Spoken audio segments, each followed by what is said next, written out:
Glória a Deus. Amém, meus irmãos? Volte a abrir a sua Bíblia comigo em Mateus capítulo 7. Só para nós termos base esse texto. Para continuarmos falando aquilo que nós começamos a falar no domingo passado. Amém, meus irmãos? Mateus capítulo 7. Você ainda quer viver o novo de Deus? Você ainda quer viver algo novo na sua vida, amém? Amém? Quer ou não quer? Amém. Eu também quero, irmãos.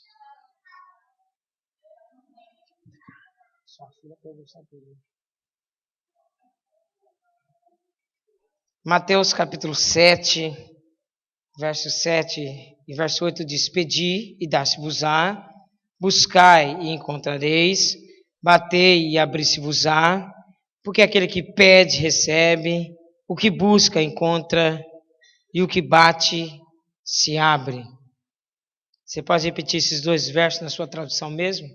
Bem alto? Faz favor, vamos. Pedir, buscar e encontrarei, bater e abrir-se-vos-á, porque aquele que pede recebe, e o que busca encontra, e o que bate se abre. Amém. Pode se sentar, meus irmãos. O Senhor peleja por mim e o Espírito fala. Eu até gostaria que você apontasse, viu, irmãos? Se você puder apontar esses textos hoje, seria muito bom. Nós estamos falando sobre fé, mês de fé. Precisamos ter fé. Deus exige mais de nós fé. Mas para você ter fé, e quem tem fé, pratica a oração. Conhece a oração. Vive de oração. Acredita na oração. Crê realmente que quando dobra o joelho não está jogando palavras para o ar. Está ciente de que está falando, Deus está ouvindo, Ele está pedindo e Deus vai responder. Amém, irmãos? Fé é eu já possuir aquilo que quero sem ver. De uma forma resumida. Que o firme fundamento das coisas que se espera, a confirmação de fatos que não se vêem, de Hebreus 11:1 é: eu já receber aquilo que eu quero, eu já possuir aquilo que eu quero, sem ver. Preste atenção no que eu vou dizer e seu coração não pode, você não pode deixar que isso fuja do teu coração. O que está saindo da minha boca que é profético, o que está saindo da minha boca que é da parte de Deus e é transformador para a sua vida. Você tem que prestar atenção. Fé é você crer naquilo que você conhece, falar daquilo que você crê e falar até que isso se manifeste na sua frente. Vocês entenderam ou não? Falar, fé, é eu falar, crer naquilo que eu conheço. Então você só pode crer naquilo que você conhece. Falar daquilo que você crê. E falar até que isso se manifeste na sua frente. Enquanto aquilo não se manifestou nos seus olhos, você tem que continuar falando, continuar crendo, até que isso se manifeste. Se ainda não manifestou, você não pode parar. Que foi o que a gente estudou semana passada, a vida de Isaac.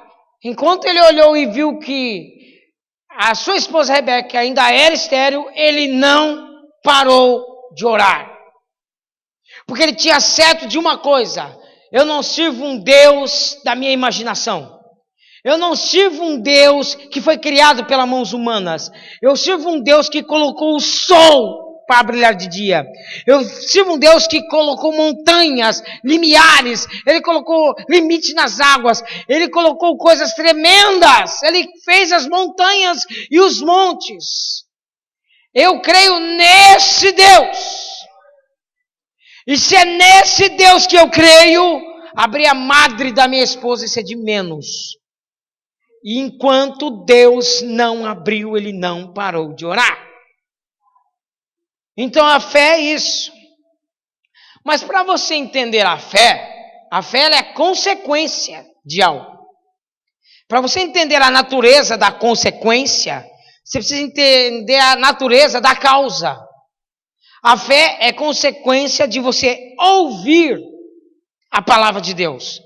Romanos capítulo 10, verso 17. Os irmãos compreendem isso ou não? Então, se você está ouvindo a palavra vai gerar em você fé. Pastor, então eu não estou entendendo. Por que eu estou sem fé? Porque muitas vezes, irmãos, nós não estamos ouvindo palavras genuínas. O problema não está na causa ou na consequência. O problema está na causa. Você tem que aprender a ouvir a palavra na sua essência, na sua pureza.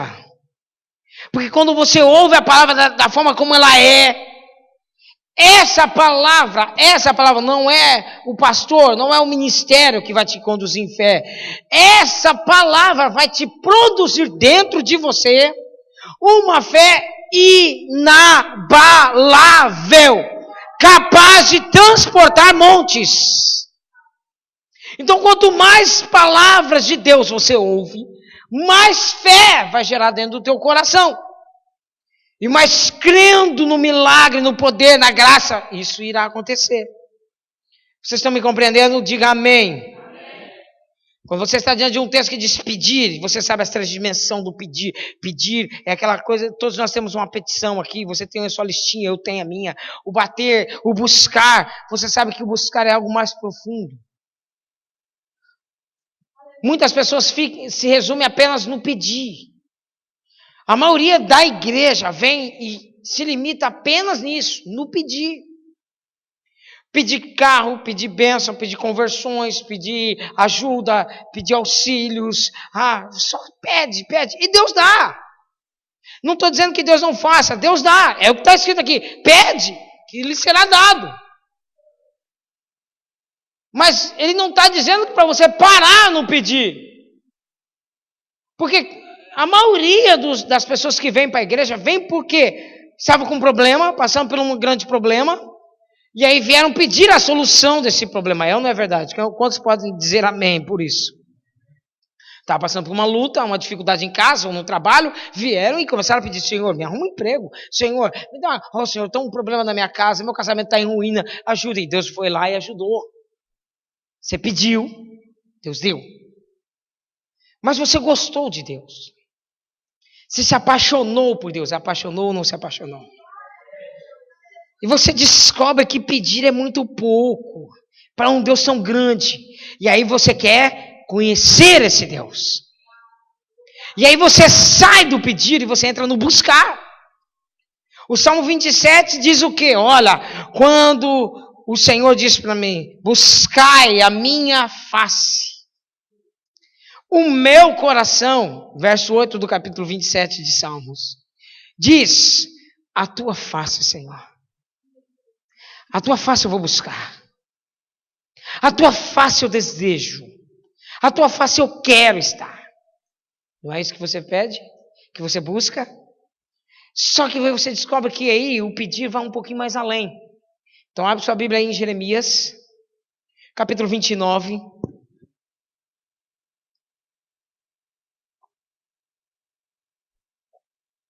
Verso 11, verso 12 e verso 13. Jeremias capítulo 29, verso 11 diz: bem eu sei que pensamentos penso de vós. Isso é Deus falando para você.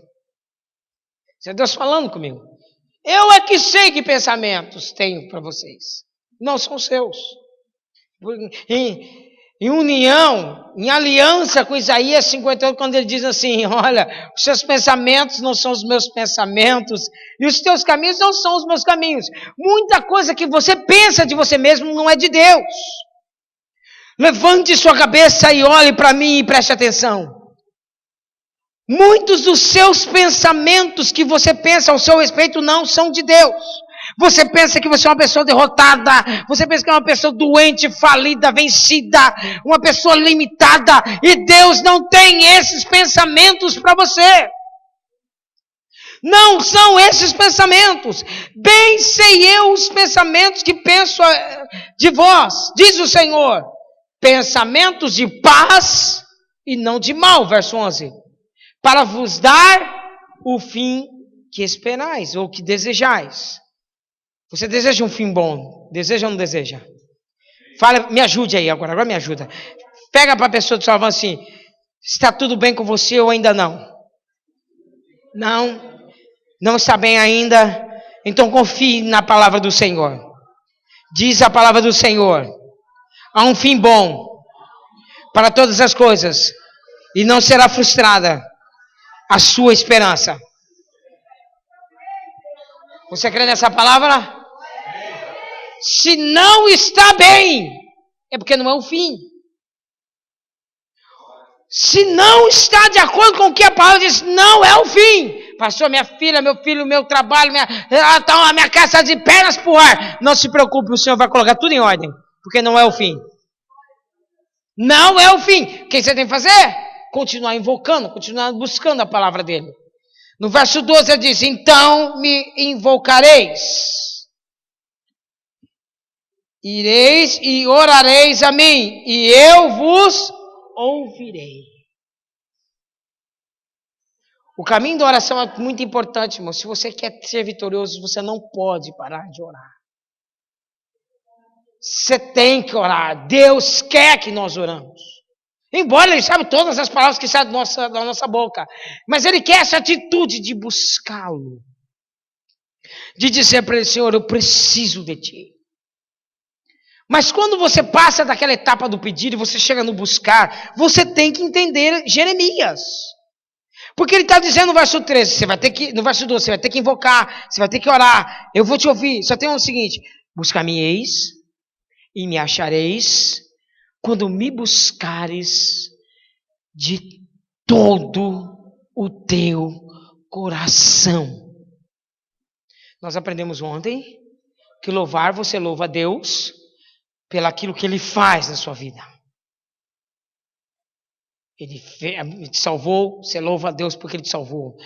Ele abriu uma porta de emprego, você está louvando a Deus porque Ele te deu uma porta de emprego.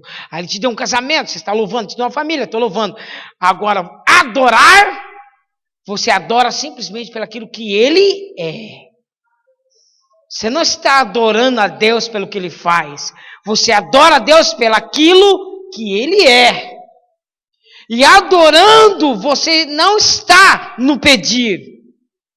Você está no buscar. Quando você entende adoração, porque a adoração, irmãos, chega num ponto que você não pede mais nada. Chega um momento da oração que a única coisa que você pede é a presença dele na sua vida. A única coisa que você anela, deseja desesperadamente é que ele esteja com você. Porque na hora que você sente a presença de Deus, você ganha força, você ganha esperança, você começa a ter uma outra perspectiva de vida, você não se vê tão medíocremente como às vezes você se vê, você não se vê tão menor assim, você se vê poderoso, você se sente grande, você se sente fortalecido, você se sente animado, porque a presença dele completa todas as coisas. E é a primeira coisa que a presença de Deus faz na nossa vida. Ela expulsa de nós a timidez, o medo, a fraqueza. Ele expulsa. Por isso que o salmista diz, em Deus eu salto muralhas. Em Deus, eu transporto montes. Em Deus eu desbaratino exércitos. Em Deus eu vou para a guerra. Em Deus eu pego na espada. Em Deus eu enfrento os meus problemas. Em Deus eu pego e encaro de frente todas as minhas adversidades. Em Deus eu sou mais do que vitorioso. O que você está buscando? Mas para você encontrar com esse Deus, você tem que dar muito mais. Você não pode dar qualquer coisa para Deus. O nosso problema, irmãos, é que chega num determinado de tempo da nossa vida cristã, a gente se acostuma em cultuar Deus. A gente vem com aquela coisa rala, pronta, aquela comida de McDonald's, de micro-ondas, aquele culto já pré-preparado, sem vida. sem dedicação, sem lágrimas. Deus quer nessa manhã que você volte a trazer para Ele a vida para o seu culto. Mas porque na hora que você traz a vida para o seu culto, você vê que até a atmosfera do culto muda. Sabe aquele culto pesado que a gente fica, você está lá clamando, você está pedindo, e parece que as pessoas não estão respondendo, não estão recebendo, aquela coisa assim pesada, mas de repente um começa a adorar. Um começa a acreditar na palavra. E ele fala assim: Senhor, eu sei que o Senhor vai tocar nesse culto. Senhor, eu sei que o Senhor vai transformar. Eu sei que o Senhor vai fazer. Senhor, eu vou receber essa palavra vai me transformar. E eu sei, se me transformar, vai transformar tudo ao meu redor. Vai contaminar tudo ao meu redor. E aí Deus começa a mudar o culto. Você começa a ficar mais aquebrantado. Você começa a falar assim: fala mais, Senhor. Fala mais, Senhor. Me mostra o que eu tenho que fazer. Senhor, eu tenho que sair daqui com a resposta. E essa resposta tem que vir agora. E você quer isso? E nessa manhã Deus está me dizendo isso. Como é que você quer me achar? Se você faz aquele 2 por 2 igual a 4, mais nada. Moisés subiu num monte. Deus escreveu com o dedo dele os 10 mandamentos. Ele volta, o povo está em pecado.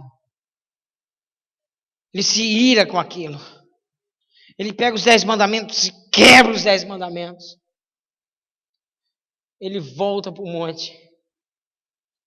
Saindo com ele um jovem. Seu nome, Josué, filho de Num. Veja a fé dessas duas pessoas. Ele vira para esse jovem e fala: eu vou subir. E só vou sair de lá quando eu me encontrar com o meu Deus.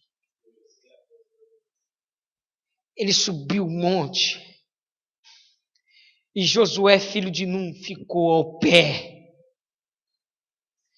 E não arredou o pé dali, enquanto seu líder não desceu da oração. Você não entendeu? Você quer saber como é que Moisés desceu daquele monte? Ele desceu transformado. Seu rosto brilhava.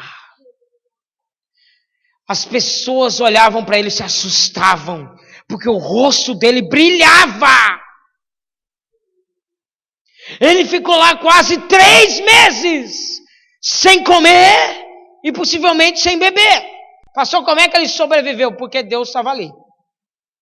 Porque se Deus não estivesse ali, meu irmão, ele ia morrer, porque isso é suicídio. Isso é suicídio. Mas o que eu aprendo com isso? Eu aprendo que quando eu quero algo de Deus, não tem limite na minha busca.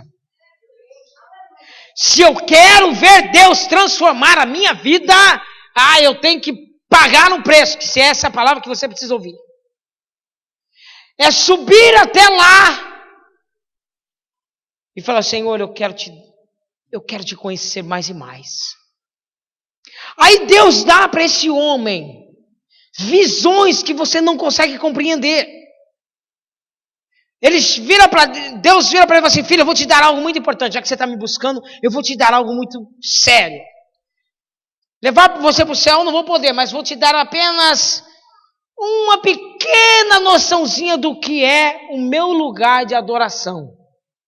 E deu para ele a visão do tabernáculo. E ele vem com aquilo na cabeça.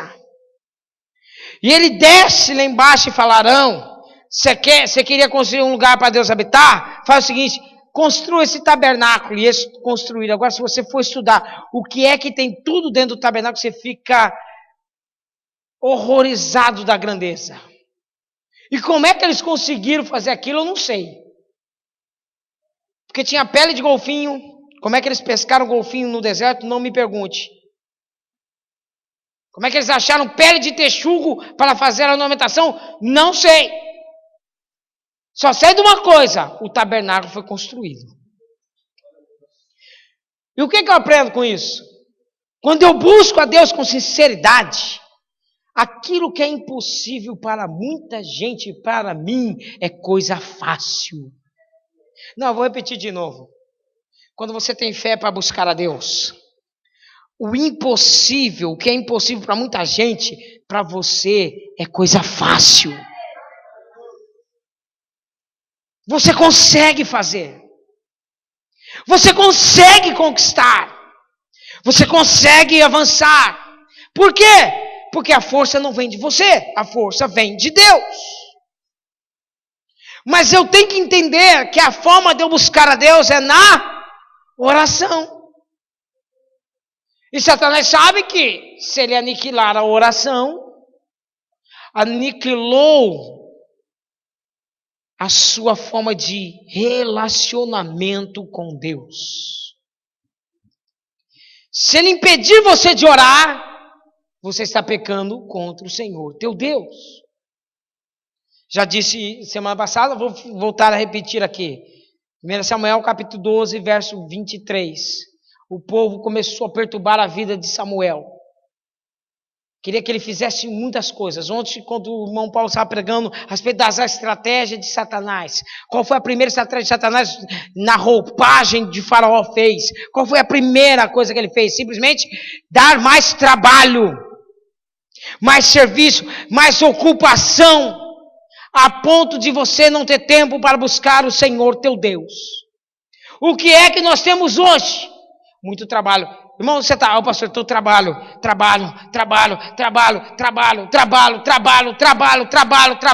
muita ocupação e cadê a presença de Deus? Samuel estava vivendo esse dilema. O povo vira para ele e fala assim, não, você está orando muito, não, vem cá, vem para cá, não sei o que. Não. Se eu fosse você, eu marcava esse texto. 1 Samuel 12, verso 23. O que ele diz lá? Ele diz, longe de mim, pecar contra o Senhor meu Deus, de deixar de orar por vós. Longe de mim pecar contra Deus e deixar de orar. Você quer coisas extraordinárias para Deus? Aumente a sua oração. Você não quer pecar contra Deus? Não pare de orar, porque parar de orar é pecar. Porque quando o pecado chega na minha vida, a primeira coisa que sai dela é a oração. Quando uma pessoa não está bem com Deus, a primeira coisa que é cortada é a oração. Vocês estão aí ou não? Então, quando você está orando, significa que você está em comunhão com Deus. Longe de mim, longe de você pecar contra Deus. Não, repete comigo, longe de mim. Mais alto, longe de mim. Mais alto, longe de mim. Pecar contra o Senhor, meu Deus. E deixar de orar. Mas existem alguns probleminhas na oração. Você quer aprender ainda ou não? Existem 3 coisas que se você não aplicar, Deus não vai te ouvir. E eu só vou falar se você se interessar. Porque, irmãos, eu busco muito a Deus. Para ter uma ministração dessa, você tem que buscar. Isso aqui não é evangelho Ctrl-C, Ctrl-V, que você copia e cola. Você tem que gastar tempo com Deus, você tem que buscar. Deus tem que revelar, Deus tem que mostrar. Mas a Bíblia também diz, irmãos, que eu não devo ficar dando coisas preciosas para quem não está a fim de ouvir. Eu quero realmente saber se você quer saber o que é que impede a sua oração. E se você quer praticá-las, porque a partir do momento que você aprende, você vai ter que mudar. Se você não praticar, você vai ter outro problema. Sabe qual é o problema? De pecar voluntariamente. Porque uma coisa é você pecar quando você não sabe. Estão me entendendo ou não? Outra coisa é você pecar sabendo. Então eu queria que você entendesse essa palavra. Então antes de eu ministrar essa palavra, eu queria que você orasse. Olha a Deus. Queria mesmo que você orasse, assim, Senhor, eu vou aprender algo na minha vida que eu terei que praticar. Porque se eu não praticar, Senhor Deus, eu estarei pecando voluntariamente. E aí as coisas ficariam pior. Se você está orando, ore ao Senhor, para que essa palavra seja forte e poderosa na sua vida. Se você quer ouvir ainda, eu vou fazer uma oração. Senhor, que o Senhor revele essa palavra ao espírito do teu povo. Mas aquele, Senhor Deus, que não quer levar sua palavra, Senhor, com coerência, com amor, com dedicação, Senhor, faz o seguinte, dá um off nessa pessoa, desliga ele. Para que ele não compreenda os mistérios espirituais. E quem sabe por um tempo mais à frente, depois dele ter se amadurecido, o Senhor pode dar essa revelação. Mas se eles querem aprender de Ti, Senhor, revela, Senhor Deus, traz temor. Traz temor e tremor ao ouvir a tua palavra, segundo Isaías 66, verso 2. Que a essa pessoa o Senhor ouvirá, aquele que treme ao ouvir a tua palavra, Senhor.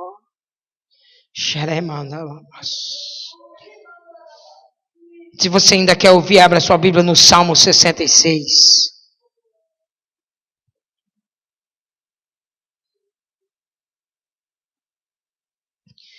Salmo 66, verso 18, é a primeira classe de pessoas que Deus não ouve. Antes de eu começar a ministrar aqui, deixa eu só dizer uma coisa para você. A única oração de um pecador que Deus ouve, sabe qual é? Olha aqui para mim. A única oração que Deus ouvirá de um pecador é: salva-me. Deus só ouvirá essa oração de um pecador: salva-me. E aí Deus salva. Essa é a única oração que Deus ouve de um pecador. É que o desejo dele ser salvo. Aí Deus ouve. Agora Salmo 66, verso 18 diz: se eu atender a iniquidade no meu coração, o Senhor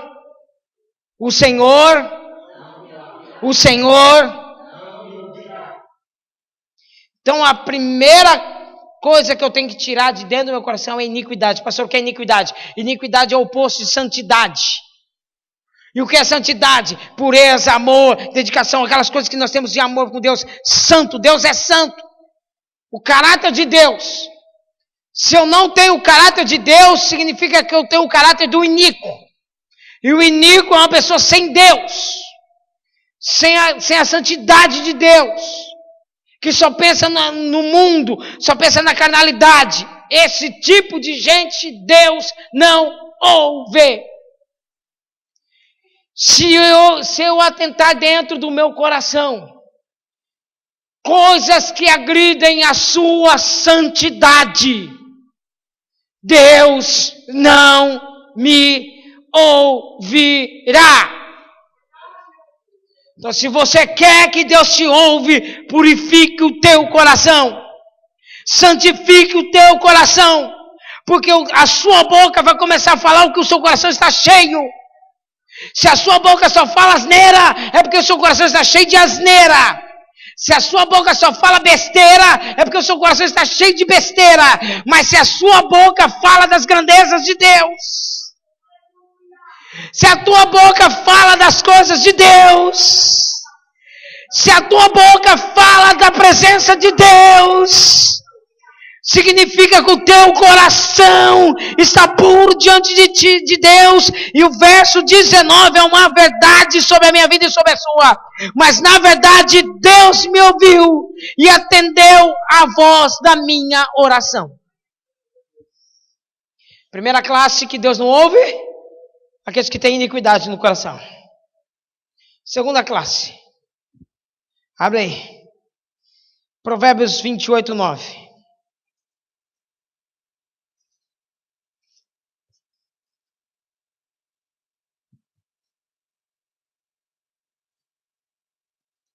Marque aí. E aí você vai ter um monte de texto para marcar. 28, verso 9. Olha o que está escrito na sua Bíblia. Se eu desviar os ouvidos de ouvir a tua palavra, até a minha oração será abominável. Você entendeu ou não? Se eu não quiser ouvir a sua palavra, até a minha oração será uma abominação. Você sabe o que é uma abominação? Vou te dar um exemplo bem claro de abominação. Faz o seguinte, abre uma fossa de esgoto, pega ela e vai lá, leva lá na cozinha, enche um balde dessa fossa, chega nas panelas onde está a sua comida pronta e derrama junto. Você consegue comer? Isso é abominação. Isso é uma abominação. É você pegar a sua melhor comida, você prepara a sua melhor comida. Aí você vai, pega um balde de fossa de esgoto e derrama em cima. E põe para alguém e serve para alguém. Isso Deus está comparando quem não ouve a palavra dele. Quem não gosta de ouvir a palavra dele é comparado dessa forma. Agora você vê a coisa ficar mais feia ainda. Abre comigo aí João capítulo 7. Marca aí. Evangelho de João. Ou melhor, Evangelho de João capítulo 8. Evangelho de João capítulo 8, verso 47. Como é que está na sua Bíblia aí? Talvez a minha tradução seja diferente, né?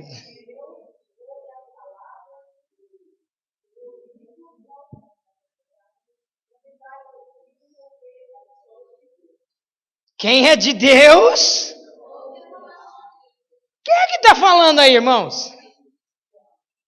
Quem é que está falando aí? Quem está falando é o Senhor Jesus. Você, quem é de Deus ouve as palavras de Deus. Mas quem não é de Deus,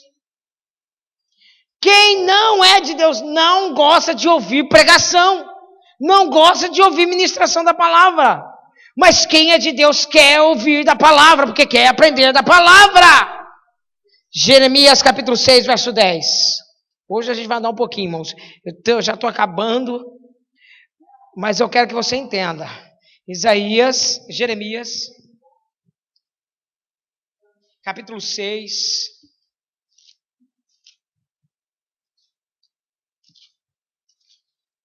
Você vê que esse problema já não vem de hoje. É um pouquinho longo.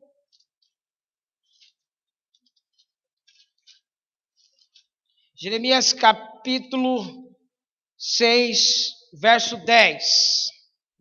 O que ele está dizendo? O que falarei e testemunharei para que ouça? Eis que os seus ouvidos estão incircuncisos e não podem ouvir. E eis que a palavra do Senhor é para eles uma coisa vergonhosa, porque eles não gostam dela. Você está ouvindo isso ou não? Então Deus está dizendo que isso, se você quiser marcar, marca aí outra aí, ó, Zacarias capítulo 7, 11 e 13. Não, vou ler. A gente tem que ler porque às vezes a gente peca querendo terminar o culto mais cedo. E às vezes a gente não passa para a igreja exatamente o que ela quer. Zacarias capítulo 7. Zacarias capítulo 7, verso 11 até o verso 13. Eles, porém, não quiseram escutar e me deram de ombros rebelde. Ensurdeceram seus ouvidos para que não ouvissem. Sim, fizeram seu coração duro como diamante. Zacarias 7, eu estou no verso 12 agora. Verso 12, 11, 12 e 13. Verso 12. Sim, fizeram seu coração duro como diamante, para não ouvissem a lei e nem as palavras do Senhor dos Exércitos, enviada pelo seu Espírito, mediante os profetas precedentes, de onde veio a grande ira do Senhor dos Exércitos. Verso 13. E aconteceu que com ele clamou e eles não ouviram. Assim também eles clamarão, mas eu não ouvirei, diz o Senhor dos Exércitos. Qual o problema de eu não querer ouvir Deus falar? É que quando eu quiser falar, Ele não vai querer me ouvir. Aliás, pense aqui comigo. Por que é que Deus vai ouvir as minhas orações se eu não quero ouvir a dele? Por que é que Deus terá que ouvir as minhas palavras se eu não quero ouvir as palavras dele? Tem alguém aqui nessa manhã? Se você quer que Deus te ouça, ouça o que Ele fala para você. Se você quer que Ele ouça o seu clamor, ouça quando Ele clamar. Pastor, mas Deus clama, Deus clama. Deus clama. Diz Provérbios que a sabedoria, que é Deus, que é Jesus Cristo, clamou pelas ruas. Dizendo, ouça-me, desejam-me, tenham-me. Isaías capítulo 40 diz assim, ó voz do que clama nos desertos, endireitai o caminho, que é a profecia sobre João Batista. Quem é essa voz? De quem que é essa voz? Quem está clamando no deserto é Deus. Agora deixa eu trazer para a sua vida, que deserto que ele está clamando? O deserto do seu coração. Seu coração está muito deserto, ele está clamando, ei, ouça minha palavra, porque minha palavra é transformadora. Ei, ouça minha palavra, porque na minha palavra há poder. Manda lá abaixo. Não dá tempo nem para falar. Provérbios capítulo 1 diz que olha, cuidado. Porque se você não ouve a palavra de Deus, tá bem, um dia você vai clamar e ele não vai te ouvir. Primeira classe de pessoas que Deus não ouve. Aqueles que têm iniquidade no coração. Segunda classe de que Deus não ouve, aqueles que não querem ouvir as suas palavras. Qual é a terceira? Pergunte para mim, qual é a terceira? Essa é uma que muita gente aqui peca. Desculpe, mas eu tenho que falar isso. Provérbios capítulo 21, verso 13.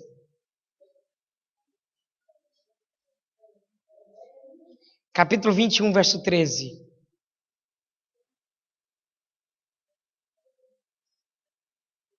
Provérbios 21, verso 13. O que tapa os seus ouvidos ao clamor. Anybody home? Tem alguém em casa? O que tapa os seus ouvidos.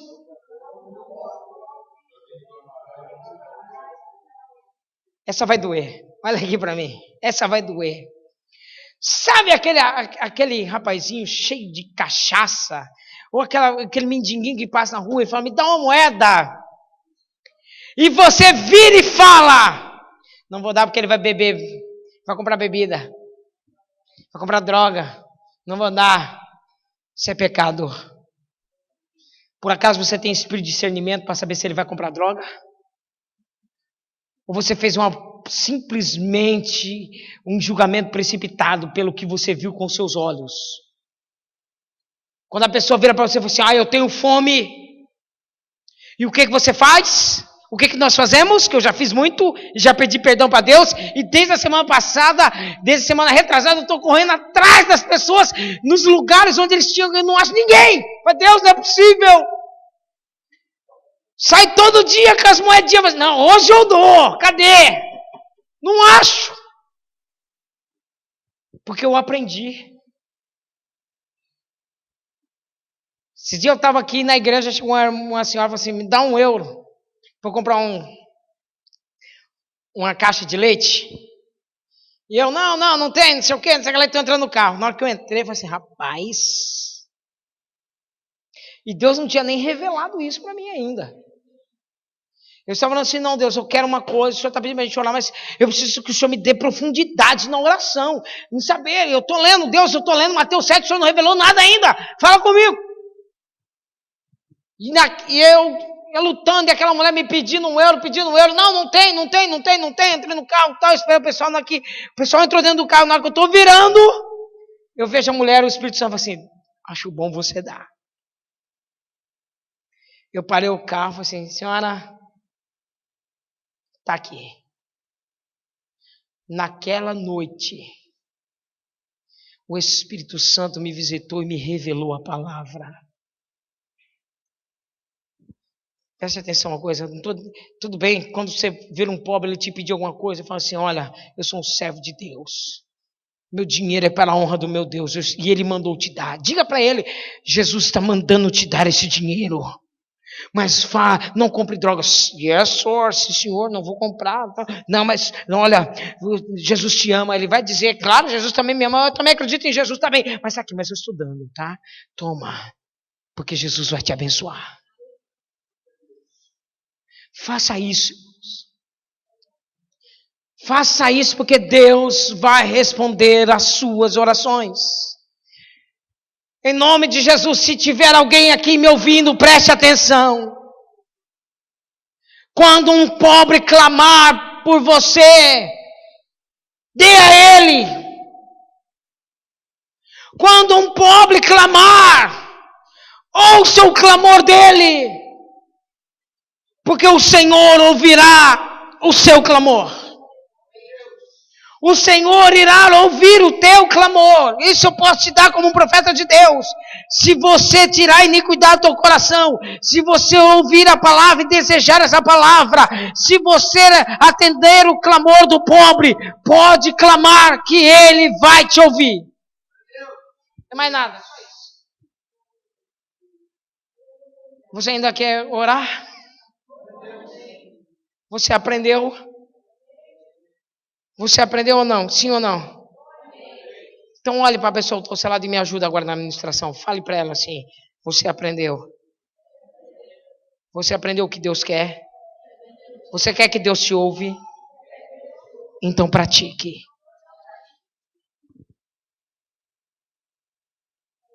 Deus vai te ouvir. E o cristianismo é prático. Se você aplicar essas três coisas, pode ter certeza do seguinte, na hora que você colocar o seu joelho no chão, Deus fica de pé para te ouvir. Não, você pode ter certeza de uma coisa, irmãos. Na hora em que você fala assim, Senhor, Ele vai dizer, eis-me aqui.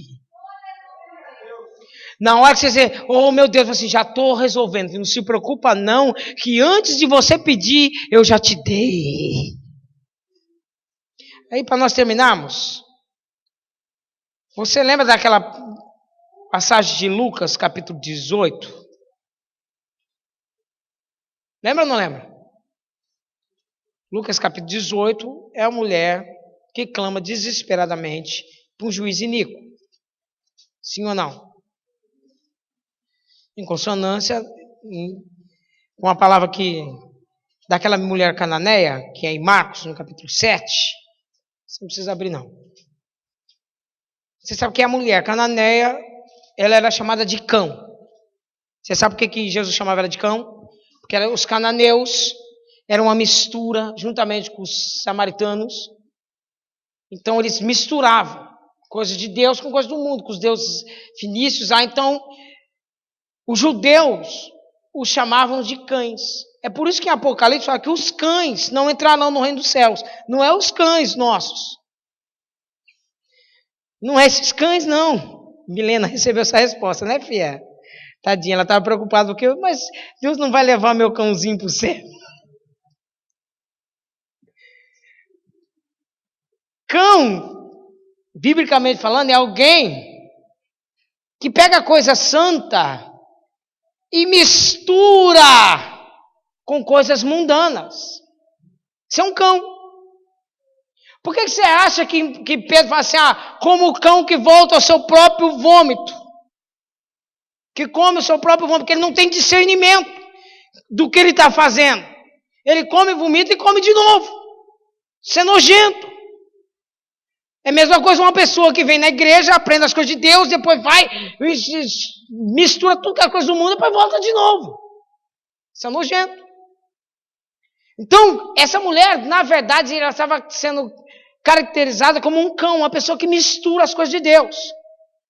Mas ela tinha um problema. Repete comigo, tinha um problema. Você tem um problema. E o que ela fez? O que todos nós fizemos. Viemos à presença do Senhor e pedimos. O que ela veio pedir? Estou indo em Marcos, não fui para Lucas ainda não. Segurei. Ela chega e pede. O que ela pede? Senhor, minha filha está completamente endemoniada, ajuda-me. Vocês por acaso lembram o que aconteceu no contexto ali? O que os discípulos mandaram Jesus fazer? Como é que é? Senhor, despede-a, porque ela está aos berros atrás de nós. Senhor, manda ela embora, porque ela está gritando. Ela está clamando. Primeira etapa de uma oração, pedir. Você está pedindo. Aí o que acontece? Você tem os obstáculos. Aí você entende por que Deus ouviu também o cego Bartimeu. Porque quando as pessoas mandaram ele calar, o que ele fez? O que ele fez? O que ele fez? Perseverança na oração, irmão, e com força e vigor. Quando você quiser alguma coisa de Deus, e as adversidades mandaram você se calar, e os problemas mandaram você calar, aí que é a hora de você clamar mais alto. Aí que é a hora de você gritar aos berros e dizer assim, não, eu tenho um Deus que muda e eu quero isso. E ela entrou na primeira etapa, que é o pedir. E pediu. E você, ó, despede, porque ela está aos berros. Não dá. Jesus vira e fala assim, olha,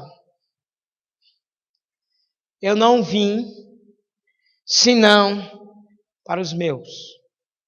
A casa de Israel, não vim para você. Deus vem para aquele que está buscando Ele, que tem fidelidade com Ele. Deus não vem para quem o despreza. Agora entenda 3 etapas importantes. Ela pediu e recebeu um não na cara. Qual foi o segundo passo que ela fez? Ela se prostrou. Tá bem, não vou te pedir mais nada. Só quero dizer que o Senhor é grande. O Senhor é poderoso. O Senhor é eterno. O Senhor é santo. Eu não presto, eu não valo nada, mas o Senhor é tudo. O Senhor é grande. A sua grandeza, a sua magnitude é tremenda, enche toda a terra. Eu tenho que prestar e render honra ao Senhor, porque o Senhor é Deus. Eu tenho que me prostrar. Jesus vira e na adoração vira para ela e diz, você tem um outro problema. Não estou aceitando a sua adoração. Porque não é lícito dar aquilo que é santo, comida dos filhos, para os cachorrinhos. Trocando em miúdos, Jesus está dizendo, a sua adoração é falsa. A sua adoração não chega até o meu coração. A sua adoração não chega até mim. Olha o que ele está dizendo. Aí ele se prostrou. Quando ela se prostrou, ela disse, sim, Senhor, é verdade. O Senhor tem toda a razão, Senhor. Os filhos comem na mesa do pai e os cães ainda comem as migalhas.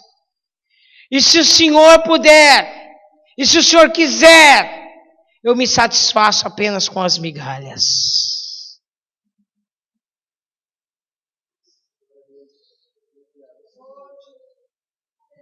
O Senhor é muito bom para mim. Mas se o Senhor me der pelo menos uma migalhinha, simplesmente um pouquinho, eu já estou satisfeito. Terceira etapa de uma busca de Deus, sabe o que é? Auto-humilhação.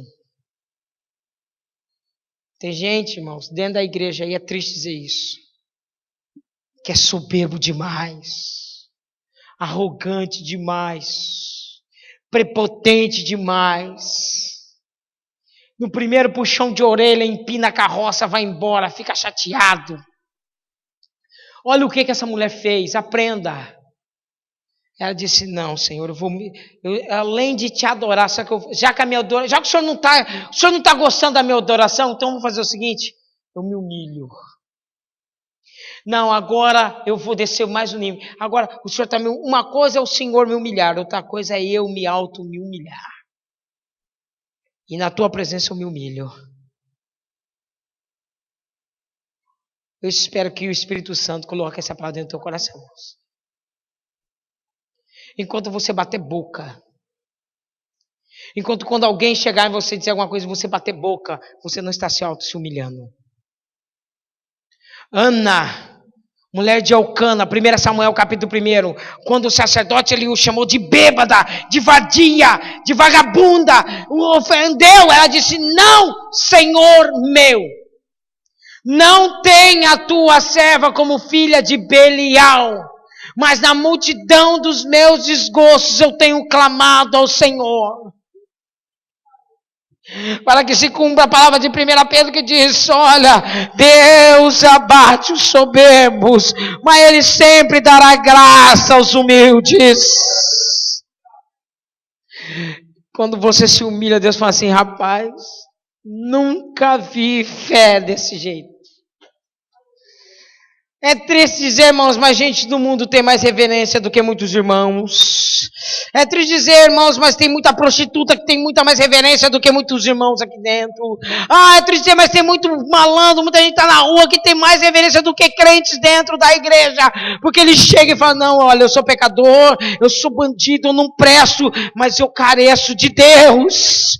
Ele se humilha. E se você aplicar isso, Deus vai conceder as suas petições.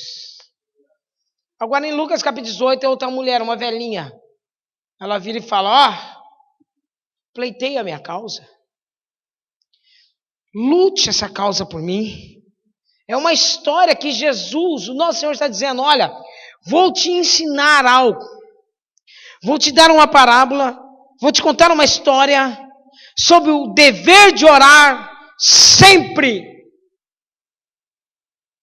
E nunca desfalecer. É só isso que ele está dizendo. Olha aqui para mim. Quando você for para oração, é para orar sempre. E não é para desfalecer, não é para... hoje cansei, hoje eu teve tanto problema que eu nem orei. O dever de orar e nunca desfalecer. Você conhece a história? Nós já acabamos. Eu vou só adiantar. Uma mulher vai e fala, pleiteia a minha causa. Pleiteia a minha causa. Pleiteia a minha causa. E o juiz, que não obedecia a nenhum homem e nem respeitava a Deus, dizia sempre para ela, não, não, não, não. Pedir, dá-se-vos-á. Buscai e achareis. Batei até que se abra.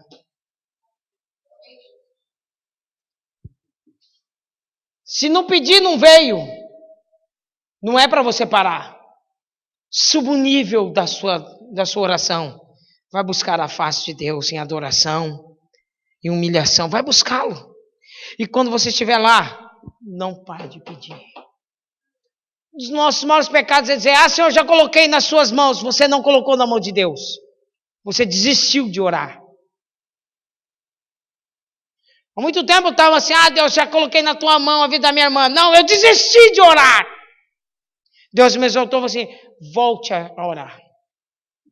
Porque quando nós falamos que deixamos na mão de Deus, não é que eu não vou mais orar por aquilo, irmãos. Pelo contrário, eu vou incomodar Deus. Deus, já está nas tuas mãos. E se está nas tuas mãos, eu sei que o Senhor vai fazer, então faça. Mas tem que lembrar Ele todo dia, toda hora, todo momento, não esqueça. Isaías 62, verso 6, verso 7 diz: olha, vós que clamam e que querem algo de Deus, o que você tem que fazer? Põe muros, põe guarda sobre os seus muros e não se cale. Não haja silêncio entre vós e não lhe dê descanso. Não dê descanso a Deus até que Ele responda e transforme a sua vida em louvor sobre a terra. Não lhe dê descanso. É o que essa mulher fez, é o que Jesus está ensinando. Rapaz, você tem uma causa, não me dê descanso. Você tem uma causa perante Deus, não dê a Ele descanso. Senhor, eu quero. Senhor, eu desejo. Senhor, enquanto o Senhor não me der, eu não paro de bater. Vai ficar aqui, eu vou estar batendo. O Senhor vai ter que me dar. Eu quero. Se o Senhor vai fazer, sabe por quê? Porque eu acredito no Senhor. Pleiteia a minha causa, Senhor. Não, pleiteia a minha causa, Senhor. O Senhor tem promessas e eu não vivo de propostas, mas eu vivo de promessas. Senhor, se eu estou vivendo de promessas, então essas promessas têm que se cumprir. Que promessa é essa que não se cumpre nunca? Então vai buscar a Deus. O Senhor prometeu. Eu não pedi para o Senhor prometeu. Se o Senhor prometeu, cumpra na minha vida. Faça o que for necessário para que essa promessa se cumpra, Senhor Deus. Então eu louvarei o teu nome e eu serei um louvor sobre a terra. A minha vida será um lugar de retidão. Um lugar onde as pessoas vão dizer adeus na vida dele, adeus na vida dela. Se Deus ainda não fez na sua vida, por que você está calado ainda? Se Deus ainda não transformou a sua casa, por que você se calou? Se Deus não mudou o coração daquele homem, por que você não continua orando? E orar, até que um dia ele vai virar e dizer assim: chega! Concede o que ela está me pedindo. Em nome de Jesus, não se conforme. Irmãos, essa igreja precisa ser transformada. Você precisa ser transformado. Deus tem que nos dar um chacoalhão. Deus precisa nos fazer ser mais firmes na oração, perseverantes na oração. Deus quer isso porque Ele quer nos responder. Você já parou para pensar o tanto de promessas que Deus tem para esse ministério? Para a sua vida? Você já parou para pensar? Esse dia eu estava orando a Deus. Deus, o Senhor me prometeu muita coisa, eu quero a resposta. Deus, o Senhor me prometeu, são 17 anos andando na tua presença, Senhor. Para esse ministério são 4 anos e meio que nós estamos clamando e buscando. Deus, cadê? Fala com o teu servo, Senhor. Naquela noite em que eu dei a moedinha para a senhora, pela madrugada Deus me deu a revelação de Mateus capítulo 7. E eu estou meditando nela. Saio não conformado disso, vou andar na rua e estou clamando, Deus, eu vou voltar para casa, mas o Senhor está me ouvindo. Não, Deus, eu quero uma resposta. Fala comigo, Senhor. E eu chego em casa, minha esposa e minha sogra, a primeira coisa que falam: olha, falamos com uma irmã do Brasil e ela tem uma palavra de Deus para te dar. Eu falei assim: pois pode dar, que é a resposta de Deus. Sabe qual foi a palavra de Deus para a minha vida?